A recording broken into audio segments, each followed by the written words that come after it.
They are planning to transform human society. They want to transform it into what you would think of now as a sci-fi movie. They're openly talking about it. They're talking about 2030 and at that period, a year that comes up in relation to many different things.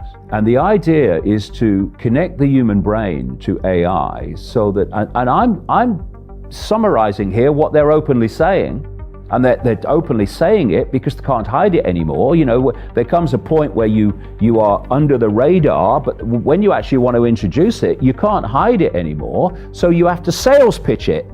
So you go from hiding it and developing it to selling it. So what they're selling it on is connect your brain to AI and you'll become superhuman. You'll become like the gods. No, you'll become subhuman, not superhuman. You'll become post-human. That's the idea. And people like Ray Kurzweil at Google openly saying that once the AI is connected to your brain, AI will do more and more of human thinking until human thinking as we know it now is negligible and basically disappears.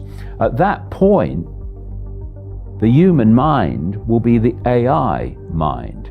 Up to this point, they've had to manipulate perception to dictate behavior.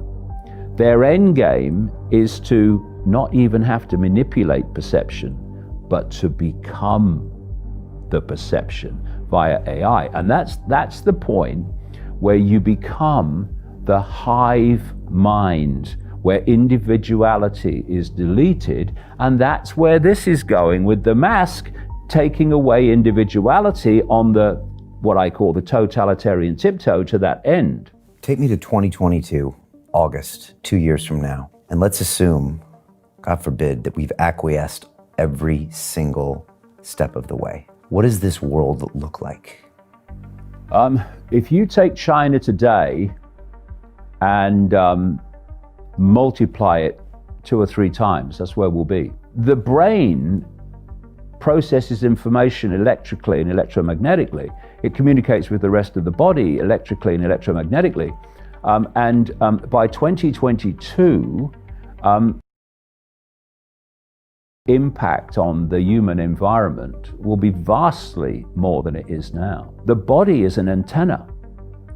It's, the whole foundation of the body is a waveform information field from which the body we see is a projection. So any electromagnetic frequencies that adversely impact on the wave electromagnetic frequency balance of the body field is going to have psychological and what we call physical effects. And if you can access that frequency band with externally generated frequencies, it's been well known.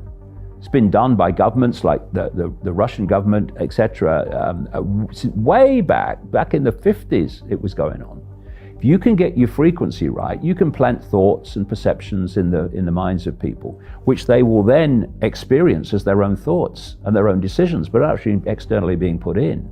So the more you build this grid of frequency, this sub-reality, and by 2022 it will be some way advanced from what it is now, your potential to control the human mind will be greatly advanced even from what it is now, where you have so much control that there won't even be any resistance, because you won't even manifest the thought to resist or the thought to say no, because you're not in control of your mind anymore. This is the progression towards complete AI control of the human mind. We are literally at the cusp between what remains of human freedom and the end, completely the end of human freedom, even the ability to think what you choose to think, where we are going to decide the future of the human race, even the existence of the human race as we've known it. That's where we are. Why do they target the young? And now why are they targeting the very young? Because they have a time scale. They have a script. They have a sequence of events. And when they want to complete this transformation in the way I've described to this completely unrecognizable sci-fi world, the young today will be in adulthood or entering adulthood. And so they need those kids today so perceptually programmed that they will submit to anything when the time comes to complete the end game. In all of your 30 years studying this, did you ever expect such an accelerated period like we've seen in 2020? It has happened very, very quickly in 2020, but what's the outcome of it? The outcome of it is no surprise to me at all.